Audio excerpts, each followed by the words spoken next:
नमस्कार साथियों, स्वागत है आप सभी का हमारे यूट्यूब चैनल में। आज के वीडियो में हम बात करने वाले हैं RKS MB के सेकेंड फेज FAQs।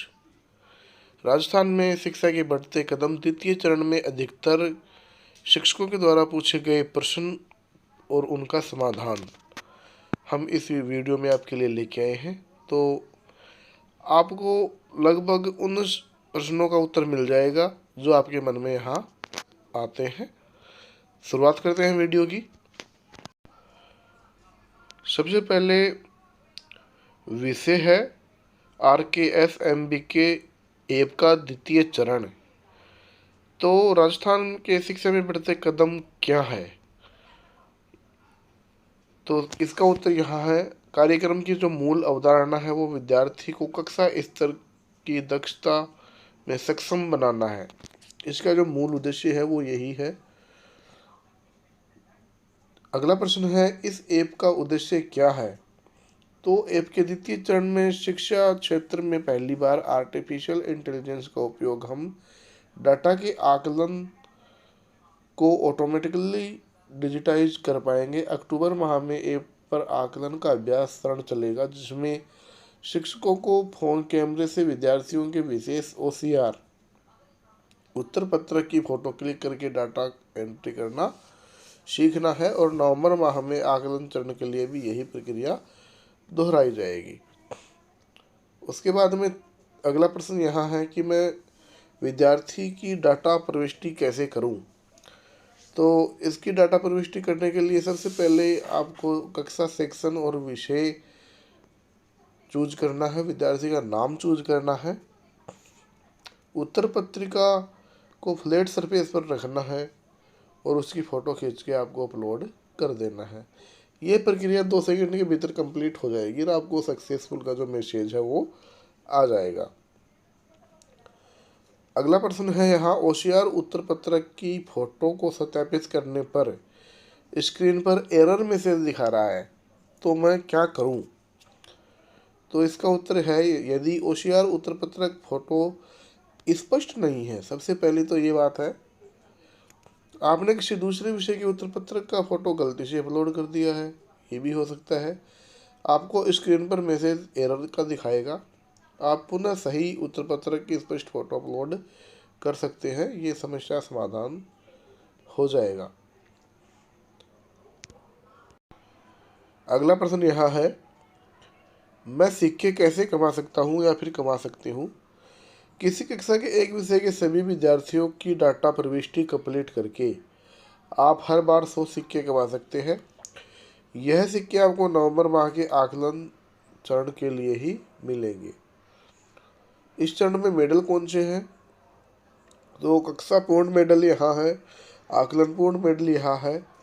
तो कक्षा पूर्ण मेडल कब मिलेगा? एक कक्षा के सभी में अपने विषयों के सभी विद्यार्थियों की जो डाटा प्रविष्टि है वो पूरे करने पर मिलेगा।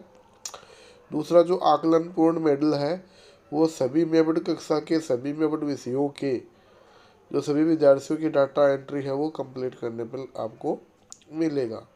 तो यह मेडल आपको केवल नवंबर माह के आकलन चरण के लिए ही मिलेगा। अगला प्रश्न है कि मेडल है ये किसे शेयर किए जा सकते हैं? ये सोशल मीडिया पर आप शेयर कर सकते हैं। अगला प्रश्न आप यहाँ देख पा रहे हैं कि मेरी कक्षा और विषय ऐप पर प्रदर्शित नहीं हो रही है, गलत है, तो इसके लिए मैं क्या कर सकता हूँ? तो आप अपने विद्यालय के प्रधानाध्यापक संस्था प्रधान से संपर्क कर सकते हैं। शाला दर्पण पर विषय अध्यापक की जो मैपिंग है वो आप सही करवा सकते हैं। अगला प्रश्न है, मेरे पास कक्षा में एक ही विद्यार्थी नाम के 2 विद्यार्थी हैं, OCR उत्तर पत्रक अपलोड करते समय मैं ऐप पर दोनों के बीच अंतर कैसे कर सकता हूँ? तो इसका उत्तर यहाँ पर है, जब OCR उत्तर पत्रक की फ़ोटो लेते हैं तो और अपलोड करते हैं तो साथ में पिता का नाम भी प्रदर्शित होता है। आप इस जानकारी का उपयोग करके 2 विद्यार्थियों में अंतर कर सकते हैं। उसके बाद में OCR उत्तर पत्रक की फ़ोटो क्लिक करने की सर्वोत्तम प्राथमिकता क्या है? तो यहाँ पर देखिए इम्पोर्टेंट चीज़ें हैं, ये आप देख पा रहे हैं। होशियार उत्तर पत्र को फ्लैट सरफेस मतलब बिल्कुल समतल जगह पे रखें जहाँ पर रोशनी पर्याप्त हो। कागजों के ढेर के ऊपर न रखें। फो फोटो लेते समय फ़ोन को बिल्कुल सीधा रखें, किसी तरफ झुकाए नहीं। फोटो में होशियार उत्तर पत्रक के चारों जो कोने हैं वो बिल्कुल सही आने चाहिए। सुनिश्चित करें कि जो क्लिक की गई फोटो है उत्तर पत्रक की उसी कक्षा और विषय से संबंधित हो जो ऐप में चुना गया है। क्लिक की गई फोटो है वो धुंधली बिल्कुल भी नहीं होनी चाहिए। डैशबोर्ड पर कक्षा के नाम के साथ प्रदर्शित प्रतिशत का अर्थ क्या है? तो यह उस कक्षा के विद्यार्थियों की होशियार उत्तर पत्रक के सफल अपलोड होने को दर्शाता है।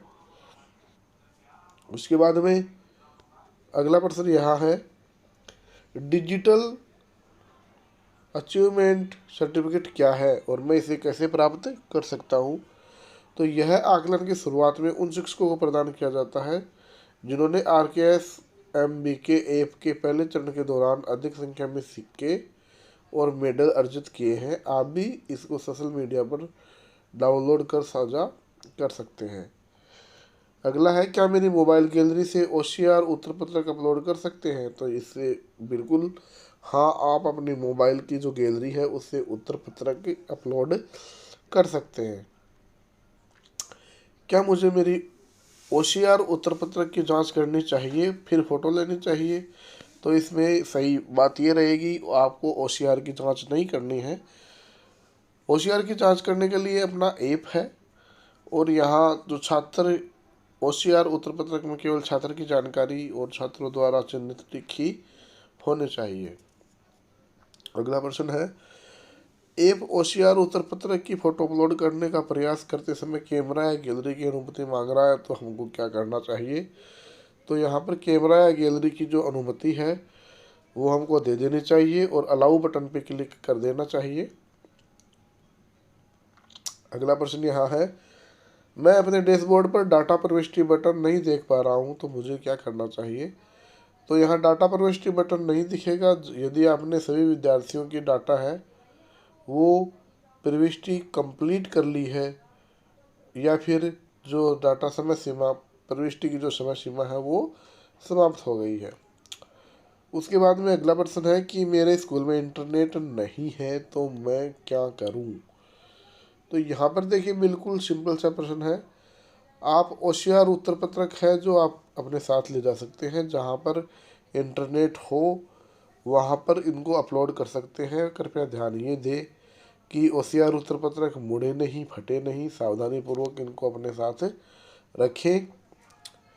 आप होशियार उत्तर पत्रक को फोटो की जो गैलरी है फोटो को गैलरी में भी सेव रख सकते हैं। बाद में इंटरनेट अवेलेबल होने पर गैलरी में से इनको सिलेक्ट कर सकते हैं और अपलोड कर सकते हैं। उसके बाद अगला प्रश्न यहाँ है, डाटा प्रविष्टि का उद्देश्य क्या है? तो यहाँ पर जो आर्टिफिशियल इंटेलिजेंस का उपयोग हम आकलन डाटा को ऑटोमेटिकली डिजिटाइज करके जो ऐप है उससे हम विद्यार्थियों की उत्तर पत्रक की जांच करके डाटा प्रविष्टि यहाँ की जा रही है। तो इससे जो प्रत्येक विद्यार्थी का सटीक परफॉर्मेंस का जो डाटा है वो रिकॉर्ड हम कर सकते हैं। डाटा का विश्लेषण करके शिक्षक को उसकी कक्षा का जो व्यक्तिगत जानकारी है वो यहाँ दे सकते हैं, जैसे किन दक्षताओं पर विशेष ध्यान देना है, किन किन विद्यार्थियों की कौन कौन सी चीज़ समझ में नहीं आई। इस बात के लिए ये ज़रूरी है। ऐप से संबंधित किसी भी समस्या के लिए हमको किस से संपर्क करना चाहिए? तो ऐप से संबंधित समस्या के लिए आपको जो ऐप मेंटर है उससे संपर्क करें। ऐप मेंटर क्या करेंगे, गूगल फॉर्म के माध्यम से समस्या का समाधान कर सकते हैं। ब्लॉक ऐप मेंटर का संपर्क विवरण नहीं है तो संपर्क विवरण के लिए CBO कार्यालय में संपर्क आप कर सकते हैं। यदि आप किसी लॉगिन या OTP समस्या का सामना कर रहे हैं तो शाला दर्पण पोर्टल पर भी आप जो विवरण है वो अपडेट कर सकते हैं। लास्ट प्रश्न यहाँ है, अभ्यास कितने दिन तक चलेगा? तो अक्टूबर माह अभ्यास का समय है। नवंबर में जो ऐप है उसका प्रथम आकलन होगा जिसमें आपको ऐप के माध्यम से होशियार उत्तर पत्रक की तस्वीर खींचनी है। इसके उपरांत आपको अपनी कक्षा के परिणाम के आधार पर सुझाव मिलेंगे। तो ये सारे के सारे FAQs है जो हमारा ऐप है उसके द्वितीय चरण के लिए। आशा है कि आपको अपने सारे के सारे प्रश्नों के उत्तर मिल गए होंगे। यदि अभी भी आपके मन में किसी प्रकार की क्वेरी है तो आप कमेंट बॉक्स में ज़रूर लिखें, हम उसका समाधान करने का प्रयास करेंगे। मिलते हैं आपसे एक अलग वीडियो के साथ।